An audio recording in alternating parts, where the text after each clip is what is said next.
Hello, everybody. Welcome to another episode of Just Two Dads. I am Brian Altunian along with Sean Francis. This is episode number, why do I not know this number? 133. It's Somewhere around there. somewhere around there. And today's episode is get your handkerchief, your Kleenex handy. It's not sad. It's powerful. Today's conversation is going to be moving and inspirational at the same time. So we've got a really amazing conversation to be had here. And so stay tuned for another episode of Just Two Dads.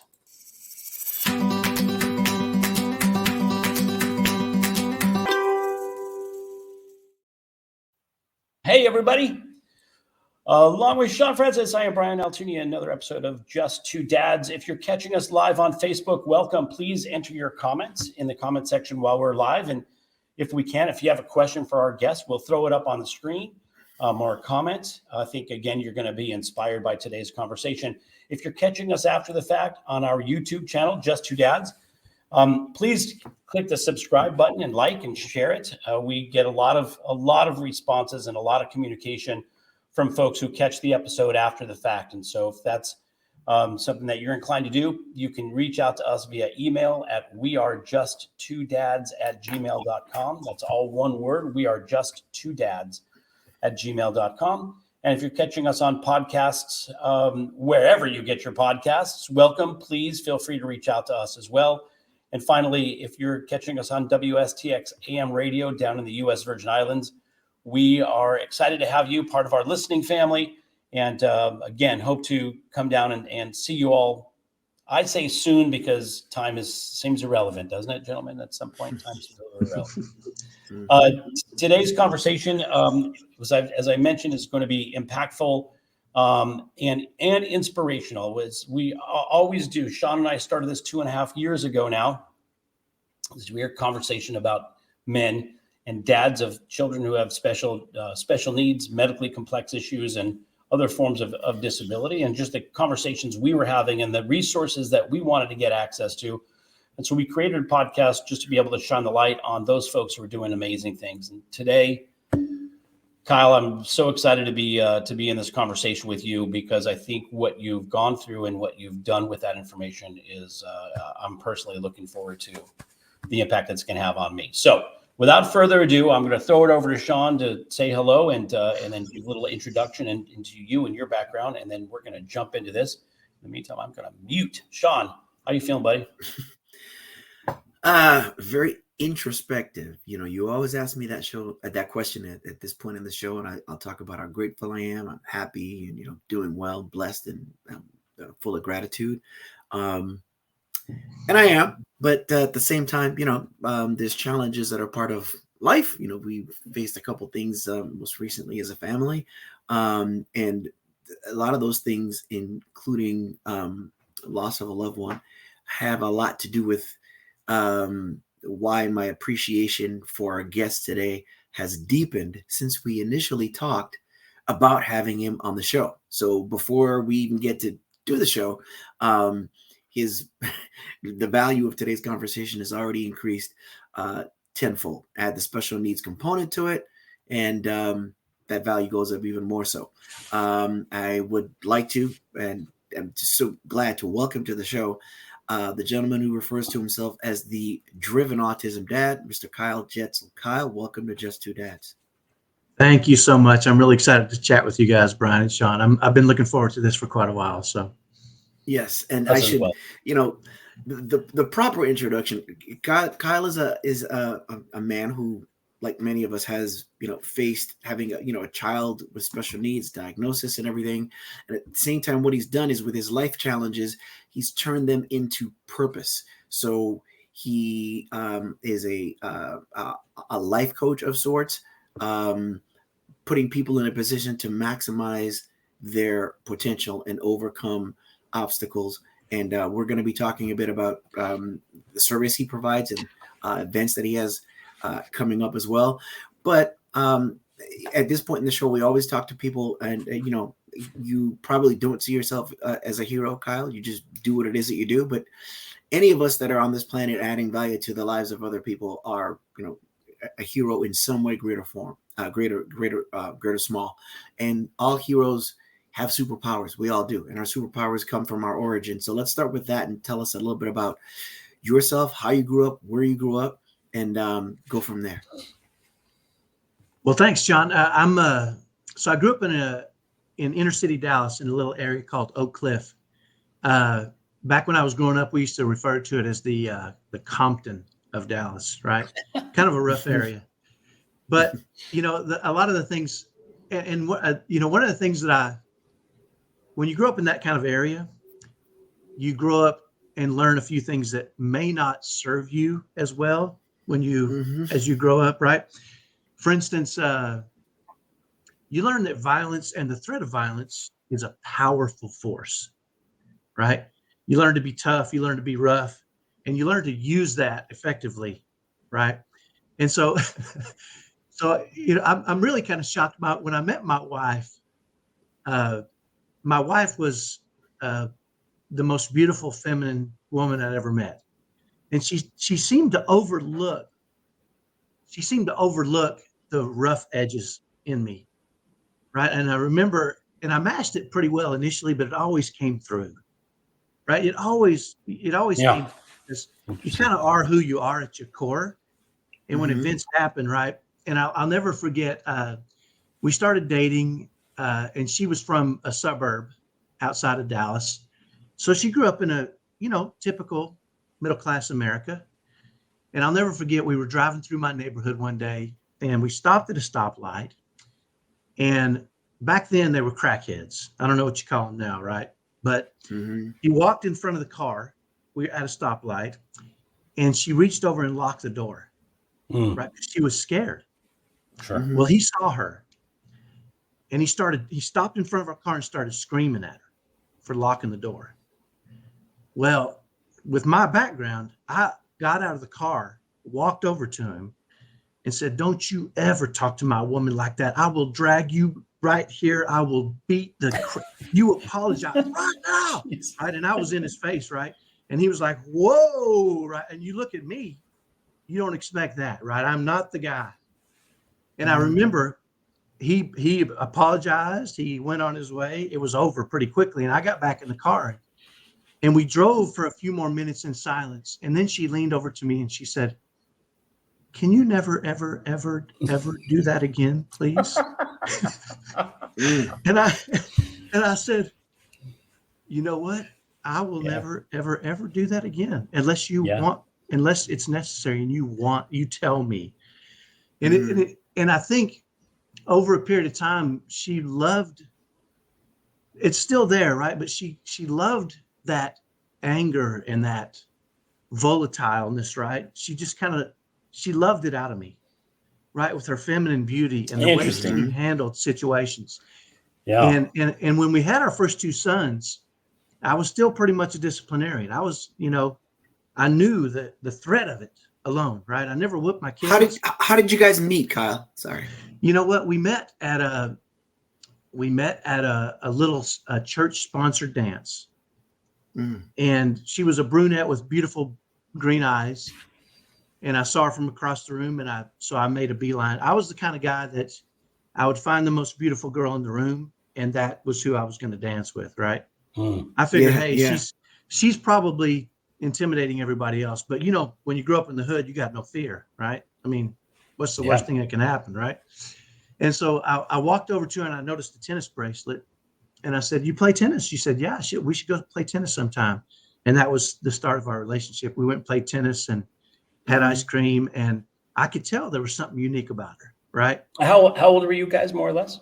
So we got married when I was 25, and she had just turned 20 about a week prior. So she was pretty young. I caught her before she made it to the open market, right? So we're jumping around a little. Let me ask you this, because what you bring to that table, you talked about how your environment in terms of the neighborhood affected what you brought to the table when you met her. What about, and again, we can speak as much or as little about this as you wish, your home life? Did you grow up with, your only child? Did you grow up with siblings? Because that plays a role in what you bring forth. Yeah. So I was the middle of 5 kids. two older brothers, a younger brother, and a younger sister. Mm-hmm. And so I'm right in the middle, and I would call myself really good at staying hidden. Right. I had an older brother who was always in trouble. Right. You know, taking his car onto the football field and tearing it up and getting, you know, in trouble with everybody. So I had a dad who was always watching him. So I was pretty quietly doing my thing, right? And making my way through life. But, you know, and I think that's pretty normal for a middle child, right? As long as I didn't raise the red flag, I could do my thing, stay hidden, you know, get away with little things here. But I wouldn't call myself ever a thug or anything like that. I think I was always at heart a good kid, but I always knew how to get what I wanted based on, you know, the violence and the threat of violence. Yeah. And was was high school pretty rough as well then for you? You know, I played a lot of sports, so I was able to avoid, you know, when you play a lot of sport, sports, it's kind of, some of them are actually sanctioned violence, so that works real well. Right. It's an outlet. Yeah. It really is. And by doing that, you also, when you play sports, you become friends. I mean, it's a great camaraderie building thing, right? There's big giant dudes that you become friends with. There's little guys, there's basketball players. I played 5 sports. Every sport there was, I played, right? So because I just wanted to stay busy, I knew I loved more than anything, I think looking back, I love the interaction with other people, right? Yeah. More than actually the sport itself. I remember my greatest memories are not of playing the game, but of the camaraderie and the camaraderie. Yeah. And the teamwork and you know, the work that goes into it and learning and growing and really the friendships that are developed, I think. Sure. Yeah. Yeah. Interesting.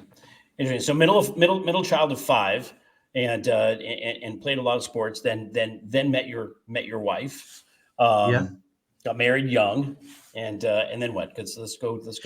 So I'm gonna take a step back because there's probably a piece that I left out. So after high school, sports are over, right? And I'm floating, dangerous for me. I was going to ask you about that after high school. Yeah. So I was walking one day down a street called Jefferson Boulevard in my neighborhood, and there was a burnt out laundromat that a guy had turned into a boxing gym. And I'm walking by and I see these guys in there fighting, right? And I think, boy, this is right up my alley, right? Because I was angry. I mean, I felt like I had been given a raw deal, right? I'm just dirt poor, you know, eating welfare peanut butter, you know, the kind that it's a rock hard thing at the bottom with the oil and you have to stir it. And then when you wipe it on your bread, it tears your bread apart. It's so rough and right. So and it just says peanut butter on the label. Yeah, it says peanut butter, right? And a white label with peanut butter. Yeah. Yeah. And so growing up, I felt like I got a raw deal because, you know, when you play organized sports, you play against all kinds of kids that have money and all these. And I thought, man, and so I was kind of an angry kid, right? And I saw this gym and I thought, you know what? I'm going to go in there and fight. I mean, this sounds like I can whoop people, right? And it was probably one of the greatest things that ever happened to me because it taught me, you know, first of all, it was a great outlet for me, but it taught me that you have to have some control. If you go into a boxing match and you just start wailing away, you're going to get the crap beat out of you because these guys are talented. They're gifted. They maintain control and you learn that you have to have control, right? And you have to be prepared for the fight or flight that's going to hit you whenever you have a big guy coming at you, ready to knock you out, right? So all these things I learned. Well, when I met my wife, I was still boxing. And one of the things that really was amazing to me because only one girl had ever watched me box and I had hit somebody and it had sprayed blood on her as she was watching. Oh gosh. Right. And that relationship was over pretty quick, as you can imagine. Yeah. But I was also occasionally black-eyed, swollen, right? When you box, even amateur boxing, even when you win, and I wasn't great, you know, I wasn't great. I mean, come on, you know, I am what I am, right? So I was typically bruised and battered, and occasionally I'd have a little cut. But when I met my wife, I said, "Hey, I'm a boxer. You want to go watch?" And she said, "No." I don't want to watch. And I said, Mm. do you mind if I box? And she said, do what you do. She gave me free reign to be me, right? But at the same time, she loved me. She kind of loved me so much that she loved the hardness out of me, right? And shortly after, probably a couple of months after we started dating, I said, I'm not going to box anymore, because I would show up bruised and battered, and the violence of it all, you have to get yourself ramped up, and it didn't fit with her beauty and her femininity, right, that she brought to the table. Yeah. And I didn't want to walk around with a swollen head while I was with this beautiful Southern belle, right? Who was just so feminine. And so that was a big part of it too. She was the only one who ever told me, I don't care if you box. Everybody else would say, I don't think you should do it anymore. You look horrible. You're getting the tar beat out of you, right? But she just said, be you, right? She just said, be you, right? And then, yeah. Love that. Let me ask you, at this point, had you given any thought to, college, vocational school, anything like that, what you're going to do long term, or maybe she's bringing that out of you, and you're like, okay, what am I going to do with myself? Yeah, I think up until I met her, I would have been happy living in a cardboard box, right? I mean, I don't need much, When she came along, I thought, I need to figure this out, right? And vocational school, anything that costs money to do, it wasn't on the table for when you grow up in that atmosphere. I mean, that's just, you don't have those resources. And so, I thought, what can I do that I can just work hard at? If I work really hard at it, I can write my own paycheck. And so I went into, I sold dog food. This is way back when they had Encyclopedia Britannica, right? Door to door. Sure. I mean, I just started selling stuff and really realized pretty quickly that my persistence and that aggressive attitude, if I stayed really busy and worked hard, I could write my own check in sales. And so I went into that initially. And that was kind of how we started as a family, is me being in sales. Gotcha. Yeah. That's fantastic. All right. So now you're having children. So let's talk about your kids a little bit. Yeah. My first two sons, we were doing pretty well. We had a happy little family. Right. And I wasn't afraid. I've always been the kind, and I did this in sales. When I first started sales, I went out and got some sales books, started applying tactics. I mean, somebody's done it before, right?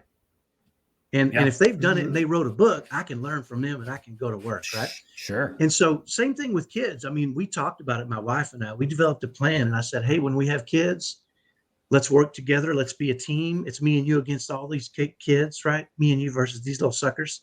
And we really crafted a plan for raising these kids. And they were boys, so they were feral, right? Boys are feral when they're little. Yeah. Sure. But we expected that. And we were raising them, and they were doing well, right? And we had this happy little family of 4, 2 little boys that are doing great, again, full of energy, full of life, but well-mannered, good little boys, right? I mean, and we're growing this little family that's kind of the picture that we all imagine as we start our families, right? Yeah. And then my son, my first son, who was diagnosed on the spectrum, came along. And by the time he was 3 or 4, we were like, what happened? We thought we had lost all ability to parent.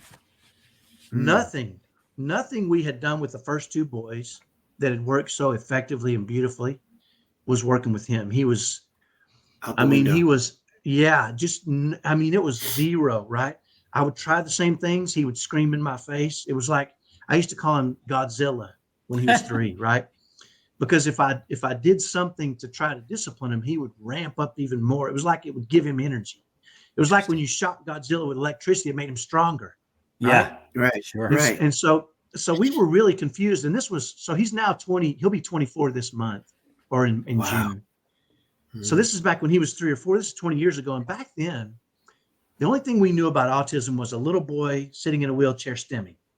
That was autism, right? So I remember when he was about 5 years old, we put him in kindergarten to see if maybe we're just the problem at this point, right? Maybe somebody else can. And we had a teacher come up to us one day and say, have you ever considered having him diagnosed for autism? And we thought, what are you talking about? That's a little boy sitting in a wheelchair stimming. And this teacher said, no, they kind of laid out the picture for us, and we said we should do that, right? Because then maybe we're not the worst. Maybe we're not the worst parents ever in the world, right? Right. And maybe and so when we first got him diagnosed, we were relieved. Right. I'll never forget looking at my wife and going, "Oh, good. Now we can get him now the you help know. he needs. Now we know." Right. We talk about that date of diagnosis a lot, by the way. That date of diagnosis is a huge life-changing. And for some people, it's for us, it was a relief because now we're thinking we can get him the help he needs to get our family back. Right. The wonderful, well, I mean, we put him in hundreds of different therapies, ABAs. We followed all the experts' advice. Again, I read every book on the shelves, that there was, and we tried it, but we were still suffering overwhelmingly with what we called at-home autism challenges, right? We appreciated the therapies. We appreciated the experts' guidance, but our problems were not those things. Our problems were the overwhelming meltdowns, the behavior issues, he'd lose a Lego piece and it would be like the end world of the world. Ended. Yeah. And it would tear our family, rip our family apart in the stress. It became it got to a point where it was creating stress between my wife and I, because I was just going to ask you about that. We were walking around on eggshells and my whole family was trying not to set him off. Right. Mm-hmm. I was going to ask about the boys too, the older boys too, right? He would melt down, and when he was with them, and I'd turn to them and they'd say, "We didn't do anything, Dad." Right. But you always look for a reason. Right. Right. And so it was creating. Go ahead. Yeah, I was just going to ask you really quick. So you're talking 99, 2000-ish, this time frame. The answer to this question is maybe different today. Here in California, the services that one has access to free of charge are considerable, right? What were the services like at that point in time in the state of Texas in terms of your resources? They were still good. I mean, it's the same resources they have now. Okay. Right. You just had to dig a little deeper for them. You had to work a little harder for them. You got to know to ask for them. Yeah. Right. And you got to know to ask for them. Generally they were, but we weren't satisfied with that. Right. I mean, we paid to ship his poop off to France at one point. I mean, we went to the extremes. Yeah. Find answers. Because that's what you do. Right. I mean, I would leave no stone unturned. Yeah. And so I'll kind of jump to kind of the tipping point in our family was we were struggling, right? My relationship with my wife was damaged. It was in tatters because the stress from just, being isolated. We couldn't take him anywhere because he would melt down in public. We couldn't go out to eat with friends. We quit getting invited anywhere. All the isolation. Movies, she would be at home with them. She would call me 4 times a day. I can't take it anymore. He's smashed another window out, right? Or he's banging his head on the floor. I'm afraid he's going to hurt himself. And she'd call me 4 or 5 times a day. And by the time I got home, she was and I get it, right? She was so overwhelmed and exhausted. She just said, I can't take it anymore. I have to leave, right? Yeah. And I would be like, wait a minute, I'm working hard too at work and I got to come home and you're just going to leave me here, right? And it created this stress between the two of us. Yeah. And we were our relationship was damaged. My 2 older boys, typical boys, were so worried about setting him off that they just didn't want to be around, right? They would go outside and stay away. And so we found ourselves in a situation where the at-home challenges were so overwhelming that our family was just not happy. Yeah. I mean, we were just surviving moment to moment, day to day, exhausted, overwhelmed. And although the therapies and all these experts helped, they didn't help us with our at-home issues. Right. Yeah. I mean, and so the tipping point really came for us one Saturday morning at about 6:30 a.m. We were all awoken. The whole house was awakened by a blood-curdling scream, and he had been melting down. We didn't know what it was. Typically, a meltdown could last anywhere from, 10 minutes to an hour at most. Well, this one was 4 hours, a 4-hour meltdown, right? Wow. Every time we thought we would get him calmed back, my two older sons had locked themselves in the room to escape. I mean, first of all, for physical protection, because he was not afraid to attack people, or there was no line he would not cross. How old was he at this point? I'm just gonna Probably 6, 7 or so. Okay. Just really young. Still young. Still young. But I mean, even at that age, it's trouble. You wreak havoc. You can wreak havoc at 6 or 7. Yeah, for sure. And people, I'm sure there's, people, I can relate. We've kind of been, quote unquote, I would say past it for a while, but I've had situations where you're like, I need to tactically think of how I'm going to physically calm this child down without harming him or been there. It's been a while, but been there. Yeah. So we're in this 4-hour meltdown, and every time we think we would get him calmed back down, he would ramp back up. And by the time we finally got him calmed down, it's 4 hours later, our nerves are shot. I'm sure. And he had smashed out a plate glass window and thrown a brick at one of my sons. And it was almost like it was like a hurricane was hitting the house at the same time as an earthquake, and a tornado was spinning us all out. Right. It was just, and I remember in that moment, and the day is ruined. Forget it. We've just spent every amount of energy you have for the whole week in that 4-hour span. Yeah. Right. I mean, we're exhausted. Yeah. And as often happens, I think we start looking for somebody or something to blame. And my wife and I, at this point, kind of turned on each other. Right. And she said to me, I remember distinctly, she said to me, if you weren't so hard on him, and if you would have done this, maybe he would have calmed down.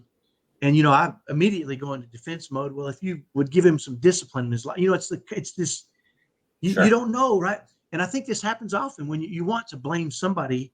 And a lot of times we turn on those that we love the most, those that are with us, even though there was neither of us were to blame. My kids weren't to blame. Right. And so remember, my wife is this beautiful feminine woman. And typically she would, and I'm an aggressive, right, over the top masculine man. And typically she would back down, or she would start to cry, and I would realize the error of my ways, and we would figure this out. Right. That's typically what would happen. But this time she was fighting back. She was not having it. She was done. Right. I could tell this is a moment in her life where this is not what I could tell. She was done. She was fighting. And so after probably way too much of this, I thought, this isn't going to end. And I need to calm down and cool down. And so, go back to boxing. Yeah, I need to manage. I need to control myself. Right. I'm over the top enraged. Yeah. And so I grabbed my car keys and I walked out on the front porch. And I remember thinking, this isn't what I signed up for. This isn't the life I expected. This is not the family I want. I'm going to get in my car and I'm done. I can't, we tried everything the experts said. We've been to all the therapies. Nothing is helping. Our family is unhappy. My wife hates me. My kids, my typical boys, are out of sorts. And I thought, I'm leaving. Right. And in that moment, a memory popped into my mind of when I was about 12 years old, 12 or 13, I was playing baseball and I was playing shortstop, and there was 2 outs and we were about to win the game, and a guy hit the ball to me and I made an error. And the next guy got a hit. The next guy got a hit. And they ended up winning and we lost. And it was my fault. Yeah. Right? This is the memory that came into my mind in this moment. And I remember after the game, I walked over to my dad and I said, hey, Dad, I wish the ball hadn't been hit to me. Then we could have won. And my dad in that moment came down on my level and he said, you know what, Kyle? That's not the way we do things. He said, you don't ever want to leave your failure or success to anybody else. You want to be the reason for failure. He said, don't you ever go down without the biggest fight. You want every ball, in the most loving way, you want every ball, every game hits you. You want to take every last shot. That's not the way we do things, son. He said, you're going to go back and you're going to practice and you're going to work and you're going to make these plays and you're going to become the greatest shortstop. And he really pumped me up, right? And he said, don't you ever, if something's important to you, don't you ever go down without the biggest fight. Don't you ever give up. Love that. And I'm like, that memory was seared in my brain, right? Love that. And I thought, you know what? I am not going to give up. this is worth fighting for. I don't know what I'm going to do, but I'm not going to give up. But you know what you're not going to do. Yeah. I don't know what to do, but I'm going to do something. I ain't going to give, no way I'm giving up. Right. So the thing is, nobody had done it before, right? Nobody had ever, there was no books, there was no guide. And so I remember I went there. We had a big pecan tree in our front yard. This is back in Texas. And I did something else my dad had taught me. I just fell to my knees and prayed and just said, God, I just need your help. I've done everything. Yeah. And as clear as day, I remember feeling God, or divinity or whatever you want to call it. I remember hearing, the problem is not your sons and the problem is not your wife. The problem is you. You need to get better. Let me ask you, did you ever get a chance, and I don't know if your dad is still with us, did you ever get a chance to tell him about the impact of that moment? Oh, let me tell you, he knows. My dad's passed away, but he knows. Good. That's yeah. Good. Yeah, he does. That's huge. Good. And so in that moment, I remember fighting with God a little bit, right? I don't know if you guys have ever done this, but I've done it a lot.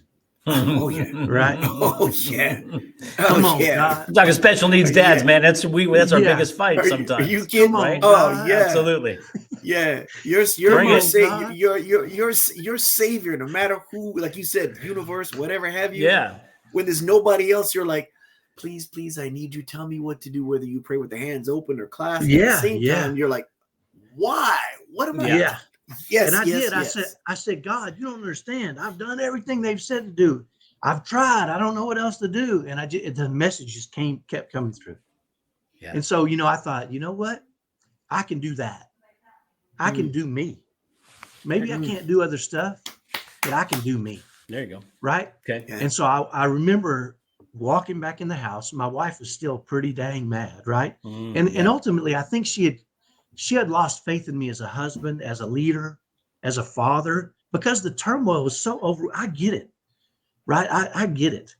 And I said, you know what, Shelly, I said, I'm not leaving. I'm not going anywhere. I'm going to figure this out. If I don't figure it out, I'm going to die trying. I'm not going anywhere. And in that moment, she said to me, well, we'll see. Good luck. She was mad, right?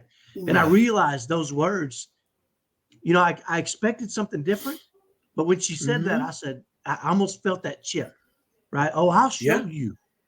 I'll show you how much I can love you and the kids and right? And that was really the beginning of me deciding it's up to me. If there's no book, no guide, I'm going to figure this out and I'm going to apply it to my family, and I'm going to be tactical, and I'm going to be very clear in what I do, and I'm going to work.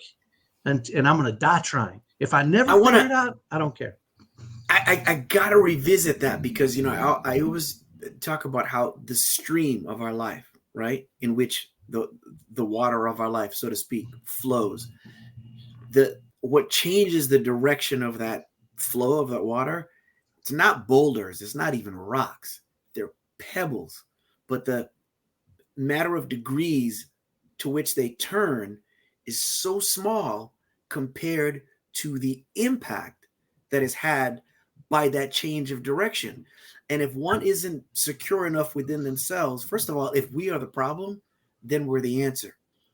And if you're not looking within yourself and accepting and taking as much full responsibility as you possibly can, especially when you're expecting I'm staying, I'm going to work this out. I'm afraid. If you're not getting I love you, I know you'll do it. If you're not getting that and you get, show me, there's the pebble. You can go in one direction which says, you're damn right, I'm going to show you. I'm going out the door after all. What the heck is up with that? Or you're going to be like, you know what? I am going to show you. And that's why you can never put a price that is so immeasurable, the value of us loving ourselves. And for you to love yourself enough in that moment to make that choice, that's just tremendous. I just had to give you kudos. And I think that's just the fight. I think growing up in that neighborhood, it's fight or flight, and I fight. And fighting yourself, right? Sometimes fighting yourself is tricky. Yeah, always. Yeah. But a lot of it's just your ego, and your ego can make you do, pride is the devil, right? I mean, it's just your ego is so powerful. Yeah, for One sure. of my kids' favorite songs is a rap song called "Pride Is the Devil." You got to pull it up. And by J. Cole. I know there it. you go. I know It's it well. on my Yep. playlist, and we get in the Yep. car, and my kids play it all the time, right? We too. And Us too. it really is true. You have to look within, and you have to say, I really can't control anything in this world other than me, my thoughts, my actions, my work, my desire, my purpose, right? Yeah, That's for sure. the only thing we can control. And so that really launched me. And what I decided to do was really document, and I started looking for people that had overcome big problems in their life. Big problems require pretty complicated solutions sometimes. For sure. Yeah. Mhm. And so I thought I've got to find solutions to this. And it's interesting because not long after that, I found, it was a little bit down the journey, but I really started looking into how to overcome problems, right? Mhm. And I found all these formulas for overcoming problems. And what I did was basically created my own, what I call a cost framework, right? And cost is pretty simple. It stands for what's the challenge is the C. Okay. The O is what is the objective? What is the long-term objective of what I want to really get out of this? The S is the strategy, and I want to name my strategy. And the T is the tactics. What am I going to do very specifically every time, right? And so I would look at situations. I would say, okay, my son's having meltdowns, right? That's the challenge. And what is it really doing to our family? I wanted to write out all the pain, right? It creates isolation. We won't go anywhere. We won't take him out to eat. It creates stress between my wife and I. It creates stress between my kids and I. And I would write all this stuff out because I wanted my why to be so big, right? I wanted it to be so painful. In the South, we call it scratching the poison ivy. Yeah. Right. So in the South, when you get poison ivy on you, it itches. So you scratch it and it spreads. Yep. Right. And this is another one my dad taught me. And so I wanted to lay out everything that these meltdowns did. Right. Yeah. And then I wanted, what is my objective? My objective is I can't necessarily stop the meltdowns. Right. Sometimes I don't even know what causes them. Mm-hmm. My objective is to manage them in a way that allows us to go places and be with other people. And right. And the strategy, I created a strategy called winning every meltdown. Mm-hmm. I decided I was going to win every meltdown. Love it. And the tactics I created were what I needed to be able to remember them when it got hard. So I created an acronym called APWAC. You guys ever heard the duck? AFWAC. Mm-hmm. AFWAC. So this is APWAC, but APWEC. Okay. Right? And it stands for, A stands for assume. Assume there will be meltdowns. Why am I so shocked? When there's right. It's so funny to me. Right. Families that have kids that have meltdowns, they're like shocked when they have a meltdown. Really? Why are you so shocked? Guess what happens? Right. So I'm not going to be shocked. Number two is prepare. I'm going to prepare myself physically and mentally to win. Yeah. Right. Yeah. So I'm going to stand up straight. I'm going to say, I've done this 100 times before. I'm going to do it now. Right. And I'm going to go into it. The mental part is I'm going to do this in a spirit of love. I'm going to approach this, not become overwhelmed, not become frustrated, angry, or agitated, because no strategy works when you're frustrated, angry, or agitated. But almost every strategy works when you're doing things in a spirit of love, right? Sure. So I'm going to set myself in that spirit. And the W in APWEC stands for win. I'm going to win through patience and kindness and love, right? So even if it's a 5-minute meltdown or an hour meltdown, it doesn't matter. I'm going to stay in it with kindness, patience, and love. The E is for energy and endure, right? You always have reserve energy. For sure. And it doesn't matter how long it takes, right? One of the things boxing taught me is when you box, you throw a lot of punches, you get punched out. Your arms get super tired. You lay them down. If you drop those hands, you're going to get knocked out. So no matter how tired you are, you can get your hands up, right? So you always have this reserve energy. We all do. We just don't think we do. So we don't call on it, right? And the C is for every time I do every time I do this the right way, I assume there will be meltdowns. I win. I prepare myself mentally and physically. I win through kindness, patience, and love, and I endure and have energy. I'm going to celebrate. That's the C, right? There you go. So when the meltdown is over and I walk away, I'm gonna be like, yeah, right? Because I need to feel that.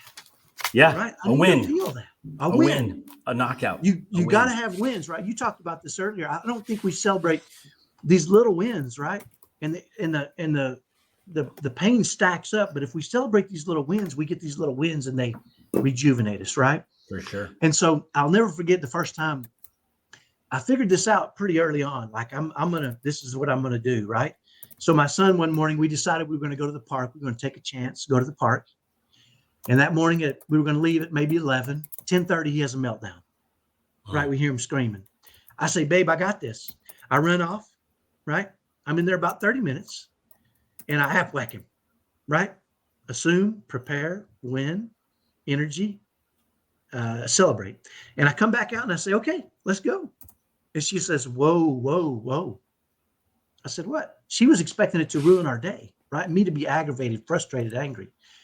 She said, you got to quit suppressing your anger. It's going to blow up. I said, I'm not angry. I'm not angry. She and give us that the letters again for the second one. APWEC. It's APWEC. Assume, APWEC. Assume, prepare, win, energy and endure, and celebrate. Gotcha. Right. So I came back out and she said, I said, I'm not mad. I'm ready to go. And I got a plan. Right. And she's like, what? I said, I got a plan. I'm good. And she said, well, what are you talking about? What's your plan? And I said, I APWEC'd him. And she said, what is that? Right. I had to prove it to her. Sure. Right. So she said, I told her and she said, I don't know. Right. You know how it is with your wife. Yeah, I don't know. Right. I don't know. So we go to the park. Sure enough, at the park, guess what? He has a meltdown. Somebody doesn't let him play on he doesn't get to swing when he wants to. He melts down. Right. Yeah. I run over there. I told my wife, I got this, babe. I run over there. Guess what I do? APWEC him. Yep. Right. I go over there, assume, prepare, win, energy and endure, celebrate. And as I'm doing it, I glance over and there's a couple people talking to my wife. She's watching this, right? And I'm bringing my son back to square a lot faster because I'm doing these things in a spirit of love. I'm hey, buddy, it's okay. We're going to be all right. Yeah, I'm not frustrated or angry or mad or dragging him off the playground or screaming at other kids or grabbing everything and throwing it in the car and leaving, right? I'm APWECing him. Yeah. And so 10 minutes later, he's good. I walk back over and I say, who are you talking to? She said, I was telling these people how you're APWECing him. I said, what? I said, what? She said, yeah. She said, I was giving them a little autism awareness. And I'm like, holy crap, that is awesome. So let me get this straight. She said, yeah, they saw what was happening. You ran over there and you started doing it. And people are like, is he okay? Because, when kids melt down, it seems like it's some people watching like, whoa, what the heck's going on with that kid? And they'll say things or they'll stare. Right. And so my wife just went to him and said, hey, let me tell you what's happening. My son is on the autism spectrum. He got overstimulated, or it could be bad behavior. Doesn't really matter. Right. What matters is my husband is managing it. And we went back to having fun. Right. So how did you guys, because as usual, time goes by so fast here.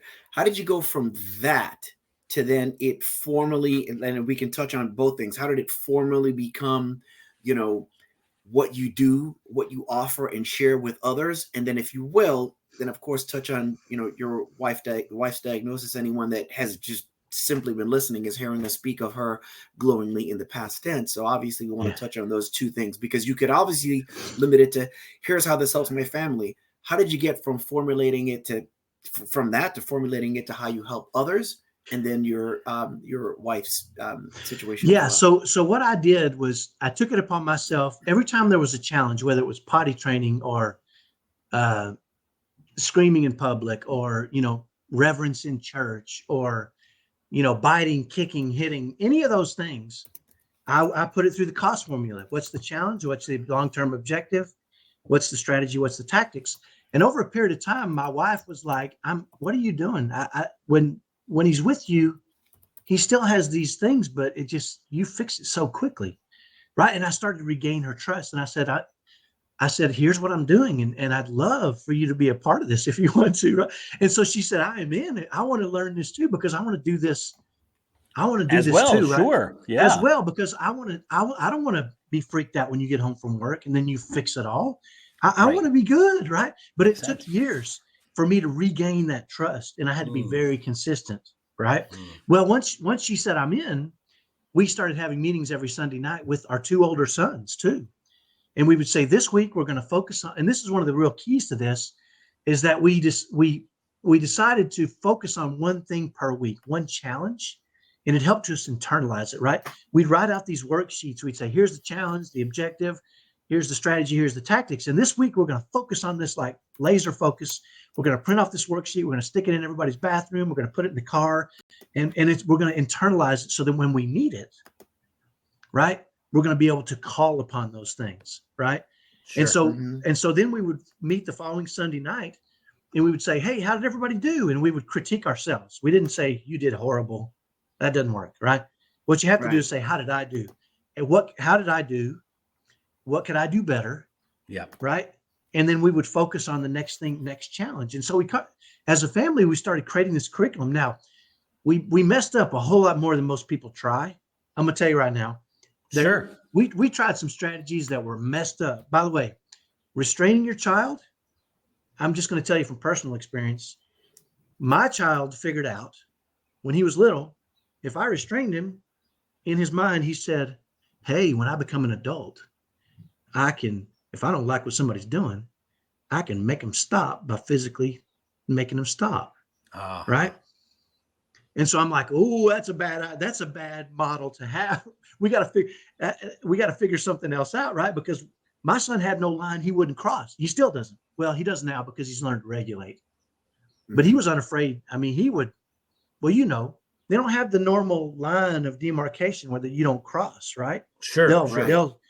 They'll stab people with pencils. Come at you with knives. Yeah. Yeah. So there's no line. So over a period of time, we developed this curriculum for our family, and it changed. When we changed our patterns as a family, my son changed his patterns, and other people saw it, and they said, "What are you doing? I mean, tell us what you're doing." Right. And from there, really birthed the helping of the families, because the cost formula will help you solve any challenge, but you have to make it, your child is unique. My child is unique. Family situations are unique. Mm-hmm. And way too often people come in and say, here's the strategy. And people say, yeah, that ain't going to work in my family. And they're right. Right. Sure. But you can start with a strategy and then make adjustments to it, right? To form fit to your kids. And that's why it's been so effective. And when I work with families now is I don't go in and say, here's the strategy. I say, here's the framework. Let's talk through the strategy and the tactics. We'll create. And a lot of times parents will say, yeah, that ain't going to work. And I'll say, perfect. Tell me why it won't work. And they tell me, we say, okay, let's create other strategies, right? Let's create tactics that address your specific needs. And what ends up happening is those parents are able to, over a long term, again, nothing happens overnight with our kids, right? Right. You can teach a typical kid, you can create a model behaviors for typical kids, and they'll figure it out in weeks or months or years. Sometimes it takes our kids decades, and that's okay because it's worth it, right? But you gotta be willing to die trying. And so right now you offer these services and strategies to families, and we put it up on the screen. You're offering right now a free 5-hour online training that can be accessed at tinyearl.com/secret plays. And we have that on the screen secret for replays. Those that are actually secret replays, excuse me. Yeah. And so we encourage everyone to take advantage of that. So you've offered that. There you go. Now, tell us, if you will, then, about your wife's diagnosis, how on earth you've not only managed to just cope, but turn that challenge into, being able to increase what you offer to people in terms of hope, getting through any kind of, challenge. So just so you'll know, my wife and I, because of autism and because we worked hand in hand so beautifully together over a period of time, we created what we call the top 1% happy marriage. I know you challenged me on this last time, which I thought was beautiful. How do you quantify that, right? Well, and I think I told you in that quick interview, and a top 1% happy marriage, even as my son melted down and even as we faced these challenges, even as he grew and hit puberty and ramped up, right? All these things. And so my wife and I had created this, just a beautiful marriage, right? And I used to tell my kids this, and it rubs some people the wrong way. I said, but if we're on a boat and the boat is sinking and I can save all 6 of you kids or my wife, y'all are going to die. Right? That was the kind of relationship I had with my wife, right? It was us, right? And so we had this beautiful relationship. And the reason I'm telling you that up front is because I'm not sure everybody has that, right? Marriage is hard. Right? It's hard. Marriage for is sure. hard. For sure. As a matter of fact, we were my wife and I went to change banks one time, and as we sat in front of the banker, over a 15-minute period, we were just chatting, and the banker was just watching us. And at the end of the 15 minutes, she said, "Are you guys newlyweds?" And my wife started laughing so hard. And she said, "We've been married 25 years." Wow. And that was just an indication. As we left and drove away, my wife said, "I think we just repaired her belief in marriage, and a beautiful, long, loving marriage." Right. And it was because it was because of autism, because we had to work together. Right. We came together. I repaired myself. And as I did, and as I still do, and this was all because of strategies, right? Tactics, strategies, the challenges. So you mentioned when my wife passed away, she got sick and passed away suddenly after 10 days. And I knew this. I knew I wasn't the first person that this had happened to, right? And I knew this had ruined families and I didn't know it was 10 kids. days like that, though. 10 days, yeah. They took her to the hospital. 10 days later, she was dead. What was her diagnosis? What was the challenge? She got COVID. Yeah. No. And it just hit her hard and took her away from us. Now, what I didn't know at the time, but I got it too, and I almost died too. They actually, my mom came out to take care of me, and I didn't know it. I didn't, you don't know how sick you are, but I'm this fighter. I got this attitude. Yeah. Right. Yeah. And so my mom came and she saw me, and I had lost 20 pounds and was pale. And she said, "You got to go to the hospital." And I said, "I ain't going nowhere. My kids just lost their mother. I ain't going nowhere, and I ain't dying. So I don't care. Well, she had somebody come out. She called a group that came out and sent and gave me oxygen and a bunch of medications. But I stayed at home and fought this thing off. And I'll send you guys a story. I wrote about my story about this, which is pretty interesting. But after she passed away, I knew. I didn't want to wait for the trauma to hit them. I wanted to face it head on and tell them, listen, this can ruin families. This can damage kids. This can, right? It can also, I also read some articles that said 40% of our presidents have had a parent pass away when they were young, right? All these people who had achieved these really wonderful things had parents that passed away, a high percentage of them. I said, so we get to choose. We get to choose what this does to us, right? Yeah. But I also wasn't going to sit back and wait. I took my cost formula. What is the challenge, right? The challenge is my wife passed away. My kid's mother passed away, right? What is the long-term objective? We want to live a life that makes her proud. We want her to look down on us and say, you got this. And her kids, to see her kids grow into these wonderful, beautiful human beings. Yeah. And I said, that is our long-term objective. What is the strategy? What are the tactics?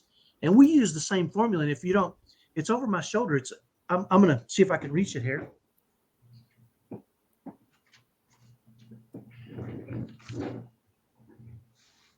As a family, and there it is, as a family, we sat down, right? And we wrote out, we call it good versus evil as our strategy, right? And we believe we're here to be happy. We're here to thrive. We're here to express joy and brighten other people's lives. That's our purpose, right? And we believe there are certain emotions that will take us away from that. And we went ahead and called them evil, right? These are the emotions that run us away from that. There's opposite emotions that drive us toward that love and that joy, right?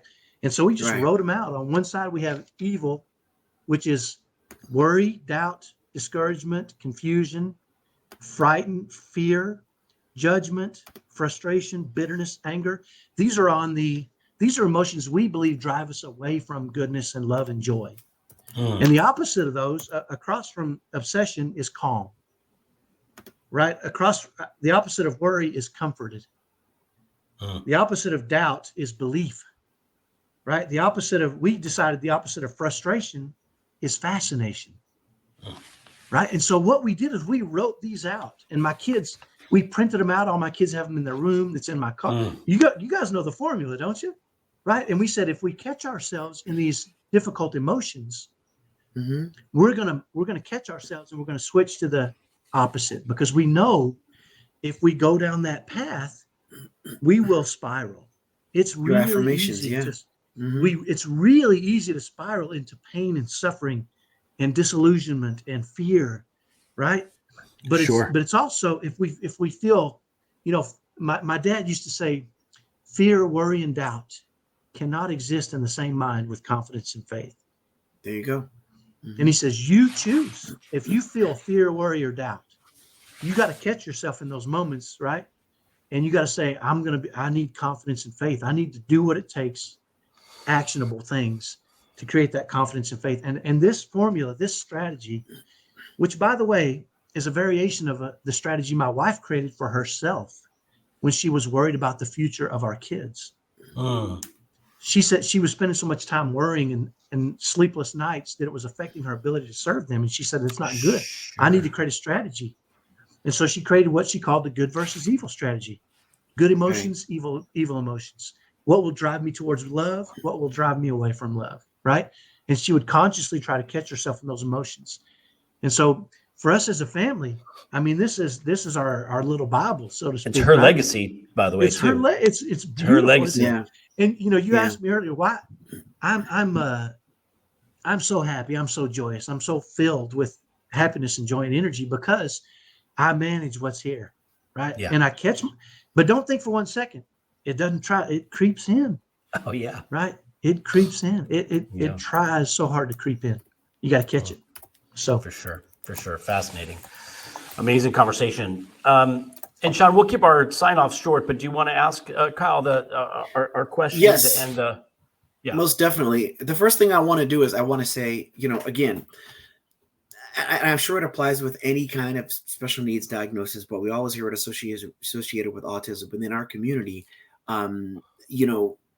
divorce rate is high. So challenges are either going to strengthen a marriage or weaken it. And in your case, you're an example, and you shared exactly how it weakened it, but then you turn around and made some actionable choices to then turn around and strengthen it, and now serves as your wife's legacy. I want to thank you for that.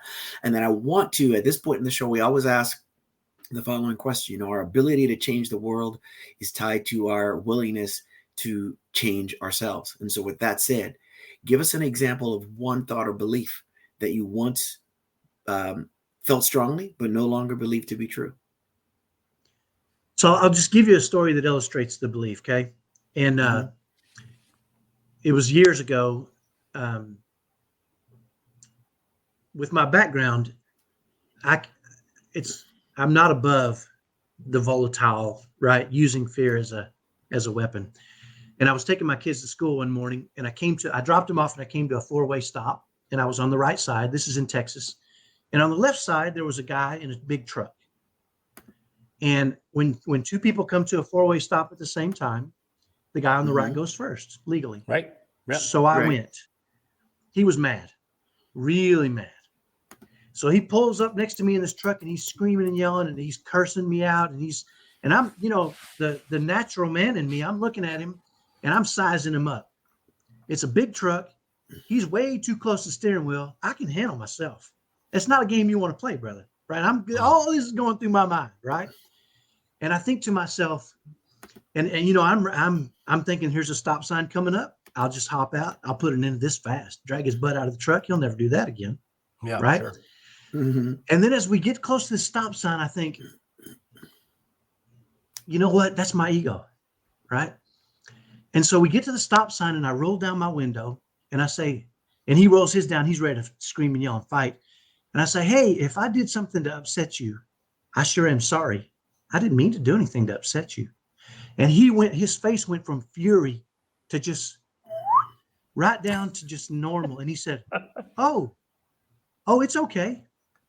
Right? It's okay. I said, hey, have a great day. And he said, you too. Right? And I completely de-escalated that situation. And we drove off. Well, the very next day, I'm not kidding you, same 4-way stop, same guy. No way. And I'm thinking, I ain't gonna make this mistake again. So I wave him on, and he's like, oh, no, you go. No way. That's awesome. And so I think fantastic.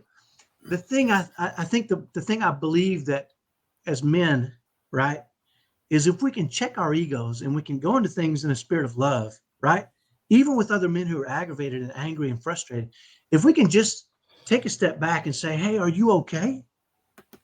We can change the world for ourselves, because it saves us so much pain and suffering and frustration and anger. And you know, I'm best friends with some little guy in a truck now in Texas. I don't know who he is, but we're best friends, right? And I think too often we snap into the natural man state, whereas if we can learn to manage that, we can change the world one kind gesture at a time by checking our ego. Love that. Excellent. Go ahead, Sean. Excellent. Wow. With that said, I just want to make sure that we encourage people to, you know, Brian and I started a men's group for those that are fathers or caregivers to those with special needs. That might mean that you have a child with a diagnosis. That might mean that you have an elderly parent. Everything that we've talked about today is an example why men need an outlet and need to be able to, as much as anybody else, if not more, reminded that they're not alone. So the men's group that we have launched is called The Den. We have the registration link that is should be on the screen. Well, actually, it's not on the screen there. Oh, you know what? It's not in banners. That's why. It's in the show notes, though. We want to encourage you to share it with anyone that you know that may be a caregiver. You know, our next gathering via Zoom is this Sunday, 10 a.m. Pacific Standard Time. Then I want to thank Kyle for, you know, spending your time here with us. I think we're going to be doing some things in the future and spreading as much value as we can to, you know, many other people. You know, I'll continue here and let Brian, you know, say the final word. Usually it's the other way around. I want to thank everyone that took the time to tune in, whether you're catching us live or after the fact. Wherever you are within the sound of a voice, we thank you and we love you. And Kyle, first of all, this was inspirational. And as I usually end our episodes with, you know, the words love and empathy. And I think that was epitomized so beautifully and articulated so beautifully by the work that you are doing and the example that you've set with your family. So thank you for honoring us with what you're doing and giving folks an opportunity to get some insight into methodology to live a better and happier life, and, you know, take in some of the lessons that you've taught us. So thank you very much. And everybody, thank you for catching us another episode of Just Two Dads. Again, if you have comments and you want to send us an email, please hit us at wearejusttwodads@gmail.com. And with that, we will sign off and thank you all for listening and participating. And Kyle, such an honor. Thanks so much. And just one more